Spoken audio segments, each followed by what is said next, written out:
Hello everyone, welcome back to my channel. Market లో చాలా colourful గా కనిపించే ఈ డ్రాగన్ ఫ్రూట్ ని మిల్క్ షేక్ ఎలా చేయాలో చూసేయండి. ఈ డ్రాగన్ ఫ్రూట్ 2 కలర్స్ లో అయితే ఉంటుంది. ఒకటి వైట్ అండ్ ఇంకోటి పింక్. చాలా మంది ఈ డ్రాగన్ ఫ్రూట్ మిల్క్ షేక్ ని పింక్ కలర్ తో అయితే ట్రై చేసి ఉంటారు. నేనైతే ఇప్పుడు వైట్ కలర్ తో ట్రై చేస్తున్నా.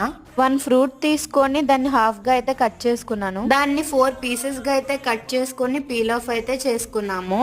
పీల్ ఆఫ్ చేసేసి చిన్న చిన్న ముక్కలుగా అయితే కట్ చేసుకున్నాము. కట్ చేసుకున్న పీసెస్ ని ఒక మిక్సీ జార్ లో వేసుకుని అందులో పాలు, కొన్ని ఐస్ క్యూబ్స్, పంచదార అయితే వేసుకున్నాను. మొత్తం మెత్తగా జ్యూస్ లాగా అయితే గ్రైండ్ చేసుకొని ఇంకా ఒక స్ట్రైనర్ సాయంతో అయితే జ్యూస్ ని అయితే తీసుకొని అందులో ఫ్రూట్ తీసుకొని అందులో హాఫ్ దాన్ని చిన్న చిన్న పీసెస్ గా జ్యూస్ లో అయితే యాడ్ చేసుకున్నాక అయితే తీసుకున్నాను. ఇంకా అందులో ఐస్ క్యూబ్స్ కూడా యాడ్ చేసుకొని మొత్తం మిక్స్ చేసుకున్నాక మన super dragon fruit milk shake అయితే రెడీ అయిపోయింది. ఇంకా నేను కూడా తాగి టేస్ట్ చూసాను, చాలా బాగుంది. వీడియో నచ్చితే ప్లీజ్ సబ్స్క్రైబ్.